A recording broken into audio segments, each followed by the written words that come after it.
माटे खुशबू बा आँख में सपना, दिल में हिम्मत बा, नाम होई अपना। रास्ता कठिन बा फिर भी चलब, गिरब हजार बार लेकिन फिर उठबा। गांव के गली में नाम बा अपना, दिल में जोश आ आँख में सपना। माटी से उठल बानी माटी के शान, मेहनत से बने बा अपन पहचान। गिरब तो उठब रुकब ना भाई, हार के आगे झुकब ना भाई। और चोट बनाम कल शोर होई, हमरा मेहनत चर्चा हर ओर होई।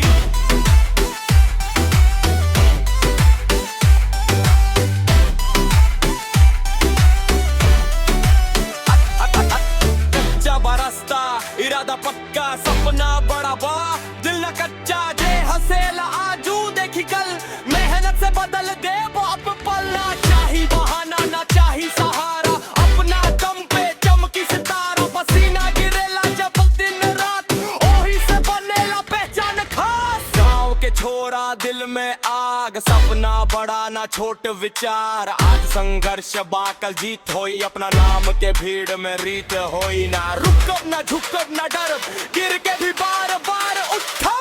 माटी से जुड़ल बा अपना अरमान, एक दिन गूंजी पूरा हिंदुस्तान। गांव के गली में नाम बा अपना, दिल में जोश आ आँख में सपना। माटी से उठल बानी माटी के शान, मेहनत से बनई बा अपन पहचान। गिरब तो उठ